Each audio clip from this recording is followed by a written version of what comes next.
When the things you seek have been lost to time, look no further. We can go get them. We're Murphy's Inc. Murphy's Inc. is not responsible for time paradoxes, historical retaliation, or other risks related to the delivered artifact. Any inquiries regarding the company's liability or tax information will be answered in time.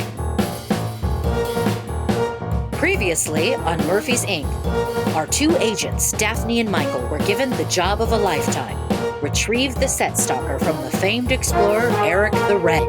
They've done their research and made preparations. The only thing left to do is jump.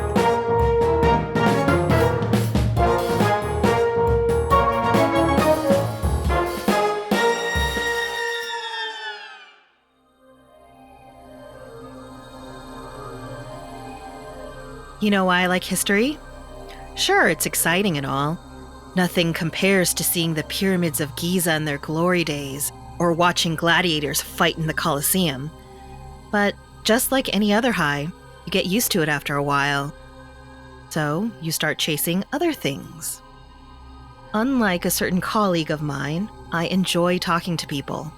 Takes my mind off of whatever stress I've got at that moment. Keeps me grounded. No matter where or when I am, no matter how bad things get, people stay the same. No, this doesn't feel right. Well, that's what this book says. As much as I don't like that old witch, I trust her opinion on how Vikings, Norsemen, actually acted. More than yours, at least. Not arguing with her, just saying that this doesn't feel right. Well, at least we don't have to blend in with the educated folk. Can you imagine having to learn to write in runes? I can't. I'm content with playing the part of your oh-so-helpless, doting wife. What? Oh, Hagar, I've gotten stuck inside the loom again. Would you please give me a hand? That is horrible. Better than a washing machine, though, right? Oh my God, this generation's going to hell in a handbasket. The bruschetta for the lady and the grilled cheese. Sir, why do you... Never mind. Enjoy. Thanks. Anyways, I'm sure most of the Norse traditions were passed down orally. The fact that the librarian could even find a written account of the set stalker is a miracle in itself. They weren't so fond of writing books, and anything they wrote on paper was surely burned when the Christians came a-knocking. Those religious zealots just love making our job harder, huh? Remember that job in Yorktown that took us, maybe 5 days, including research? Yeah, but to be fair, finding a stray cannonball isn't that hard. Show up, grab it, leave. Everyone else was too busy shooting at each other to notice us. Would have been nice if that were the case in Paris. Well, that was because you couldn't stop running your mouth out in public. And I was supposed to know that liberté, égalité, fraternité didn't apply to women. Frankly, yes. On the bright side, I've read that women had it better in the Viking era than most other times in history. That's not saying much. Now I have to know, how bad are we talking? As far as I know, you can own property and have your own money, but you have no real political power and you'll be seen as inferior to men. Great. It could be worse. I know. Still annoyed, though. Why? Because I have to deal with people who see me as a lesser form of life. How could that not be annoying? It's useful. They don't have their guard up around you. You'd think that. But whenever I talk to someone back then, I can't shake the feeling that they don't see me as a person. Like they're talking to a pet or something. The scary thing is that if I were born in those times, I'd just see it as normal. Try not to think about it too much. The people we meet, they've been dead for generations. Their beliefs are not applicable to the way we live now. Their beliefs are more common today than you think, just under different masks. Well, I don't know. Let's just go. I'm sure everyone's waiting for us. No. Your belt goes like this. You're still tying it like someone who knows what they're doing. Remember, you're a peasant. You're ignorant. Stupid if need be. Like he isn't already? And don't even get me started on you. Are you princess or sheepherder's wife? And are you wearing perfume? Que parle. The Vikings were clean, but not that clean. They bathed a bunch, didn't they? Well, once a week.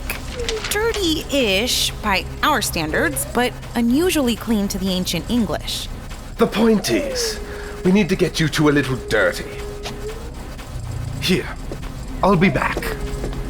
Okay. Anything else we need to know about the Vikings? Since we're on the topic of their hygiene, seems like they were one of the first Western civilizations to use combs. Archaeologists have also dug up a fair share of tweezers, razors, and even dedicated ear cleaners. Anything non-hygiene related? They used honey as a sweetener? Anything useful? There. And here. Hey, a little more believe- there. A little more here. And we are done. You both look like proper Viking peasants. Tell me, how do you feel? Yeah, never better. Was that really necessary? Well, it was much quicker than if I were to ask. And in any event, you will be incognito. Not rich enough to be of notice, but not poor enough for them to suspect you're an escaped thrall. What's a thrall? Indentured servants, same as us. Probably just as underappreciated, too. Oh, okay. Got your Seth Stoker here. I rubbed some dirt on it for some extra authenticity. This looks like something a Viking would carry around for good luck. Let me see. Looks like it could kill someone. Think you might have gone a bit overboard with the engravings? And what about the wood? Is it too bright? Was the spear point that sharp? The runes look a little Glad elementary. you appreciate the work we put in. We collaborated with that creepy librarian to make sure it met all the parameters. Trust me, we did our best with what was given.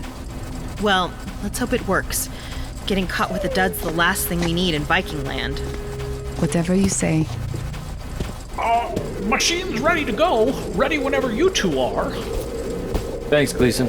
We've just got to verify a couple more things before we go. Did you get the translators updated? I sure did. Here you go. A fine piece of jewelry, yeah? You can thank our tailor for that. You're welcome. The new models still clip onto your earlobes, but now they detect voices from much farther range. In addition, I've integrated the entire return console into their CPUs. No more fumbling around with a backpack if you don't need it. Amazing. Daph, I'm also calling in that favor you owe me from last week's poker game. Bring me back a taste of that real meat, and we'll call it even. Fine, but I still say you cheated that last hand. Not so fun being the errand boy, is it? What was that? Don't mind him, Daff. He's just been through the machine a few too many times. Left a few brain cells in the 15th century, if you know what I mean. Do you have a death wish?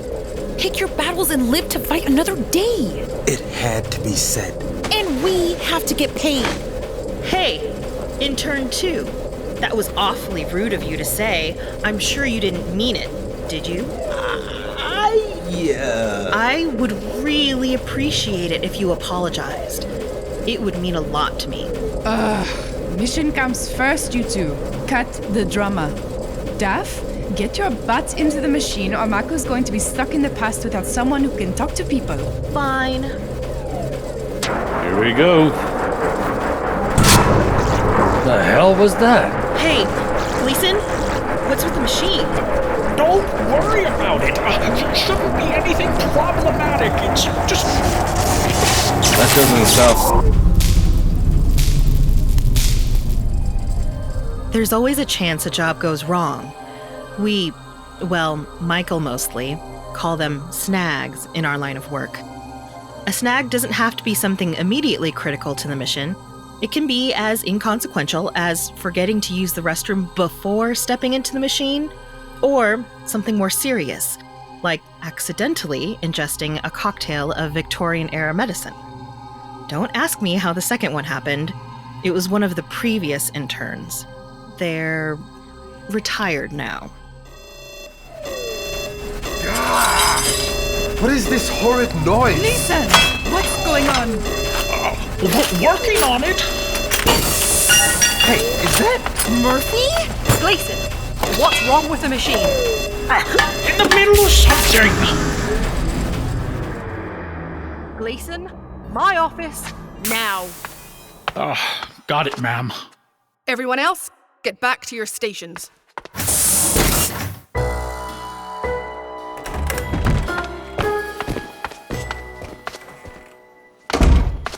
What happened out there? I don't know, ma'am. Those fluctuations were unlike anything I'd ever seen in all my years working here.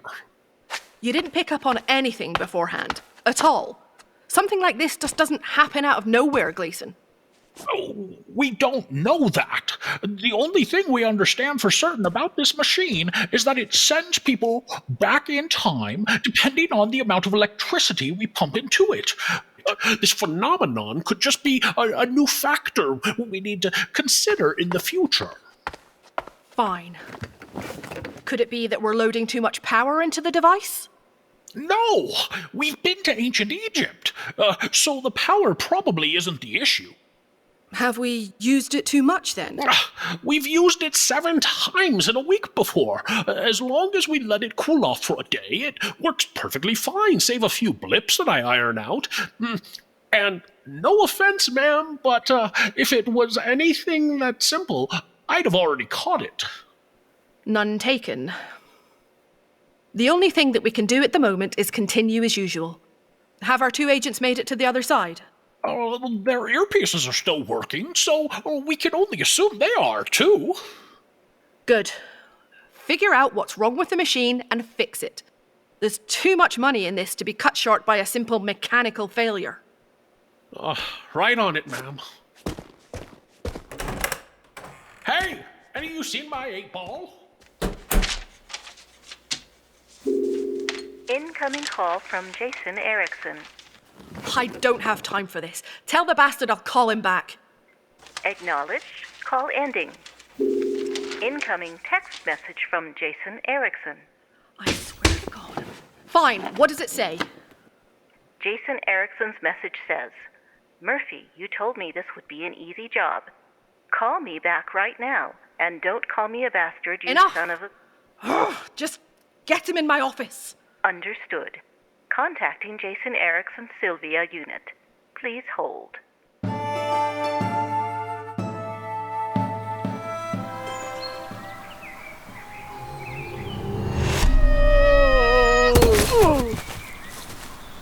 What the? Daphne, you all right? Get off me, Michael. Oh, God, where's my earpiece? Help me find it. Don't see anything over here. How did it come off? Oh, I don't know. Maybe the 15-foot fall had something to do with it. Come on, I'm not getting stuck here for the rest of my... Oh, found it. I found it. Yes. Ugh, Philippe's gonna be pissed when we bring these costumes back. Michael? Something was off with the machine. Didn't you hear it? Yeah. Guess we're lucky we didn't end up in the middle of the ocean. Yeah, lucky. At least we made it in one piece. It's a lot more quaint than I expected. Quaint? Well, the Romans had more going for them than this, and they were around earlier, right? Well, as far as I know, the Vikings were less archaeologically concerned than the Romans. Mostly raided and pillaged, along with some farming and trading in between. Great. A bunch of poor, bloodthirsty farmers and sailors. Oh, and remember not to say anything about God around them. Ow! What the... wait, isn't this Gleason's 8-ball? That's not right. It should have just been us. How'd that get here? Hell if I know. Not a good sign, though. Let me see. Hey, 8-ball, how did you get here? 8-ball service provided by Sylvia is offline. Ask again later. What? What kind of answers? Don't get distracted. Regardless of whatever else comes through, we still have a mission. Put it in your bag and let's get moving. Fine. I was just curious. Never used one before. You can be curious after we're done. For now, we just... Hurry up. Someone's coming. Hello, sir. Hi along sail, you two. Where be that fancy accent of yours from? Up north in the land of Svalbard. Svalbard. Never heard of it. And I've been all over the north. It's small and out of the way. Farther north than any of the mainland countries. Ha! Too cold for even my own blood. What brings you to these parts? Migrating where it's a tad warmer? We're married. Mm-hmm. We've been traveling for so long and we're tired. Do you think you could point us in the direction of the best inn in town? Well, you ain't got much choice. There's only one, the Shouting Trout. See those buildings down there near the docks? Keep walking and you won't be able to miss it. It's the tallest one in the area. Thank you, sir. May your waters be calm and your winds stay steady.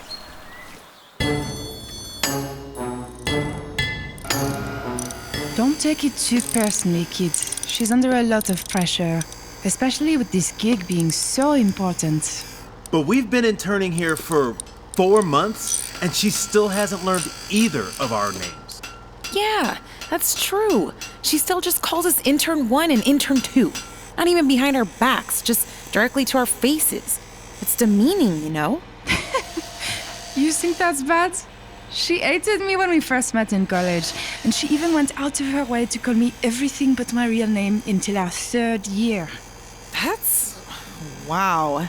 You don't seem like the type to, put up with disrespect so easily. How did you avoid not... knocking her out? I'll admit it was difficult at first. I assumed she was some stuck-up, spoiled rich girl, born with a silver spoon in her mouth. But once you sit down with someone and, well, actually talk to them, you learn things that make them less annoying to be around. So all we have to do is just talk to her more? More or less. Why are you two so concerned about her approval anyways? Doesn't seem like Michael treats you any different. I mean, he's Michael. Yeah. I mean, I'm pretty sure he forgets Daphne's name sometimes. Fair enough. If you two are done gossiping, would you do me a favor and tell me your names?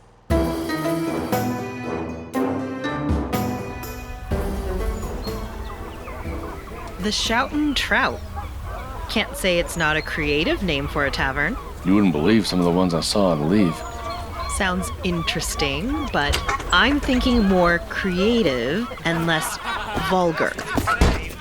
Hail, travelers! What gave us away? I tend the only bar in town. I know everyone who lives here by name, and I've never seen you two before. Good catch. You seem to have your finger on the pulse of the community. So tell me, are there any big events going on? Anything interesting coming up anytime soon? We've got a big sheep shearing coming up later in the week. Other than that, I can't think of anything. Look, let's cut to the chase. Any word on Eric the Red's whereabouts? Shh! Are you trying to ruin my business? People will clear out if they hear that name. If you keep it down, I'll tell you when he arrives. We have a deal? Fine. When's he coming? Well, I don't know exactly when, but you can bet he'll be barging through that door as soon as he touches down. I'm just praying to the gods that he doesn't cause too much damage this time. Sounds like a real tough customer. Huh, you don't know the half of it. But he pays good money for his drinks, and somehow, mercifully, the damage he causes always gets paid for. So, there's not much I can say. I'm certainly not going to get in his face about it. That's how you lose your head. Literally. Now, can I offer you two some tall flagons of mead to keep you company? You don't have to ask me twice. Daphne, focus. What? I'm just blending in. You're going to make people suspicious. asking all those questions like an overworked spy. Fine, I'll be social. Your drinks. So if you don't mind me asking, why are you looking for that red bastard? Why does it matter? Michael? I'm a curious woman. Consider it a payment for the drinks, seeing as you ain't carrying a penny purse. I'm looking for work. Heard he's been searching for some helping hands. And where'd you hear this from, eh? Been a lot of inns on our trip. Everyone's heard of the Red. Fair enough. Be curiosity sated for the moment. Where did you hear this? Call it a hunch. In any job, there's always something that needs to be done and never enough manpower to go around. I'm guessing you gained that nugget of wisdom from your time in the military? Nope. Retail. You worked retail? Is that so surprising? I don't know, kinda.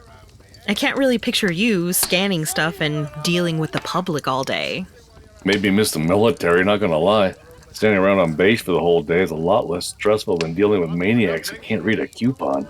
You mean the customer's not always right? Very funny. I'm going down to the docks. You staying here? Yep. Don't worry about me. I'll just work my magic amongst the common folk. Hey, you were looking for the Red, right? Yes. Is he in town? Take a look over there, lass. His right-hand man just walked in. And there we go, doing what we do best. It's amazing the things you get used to once you've seen enough of it. At this point, stepping through time is like taking a stroll down the block. Still, it's exciting enough. For now.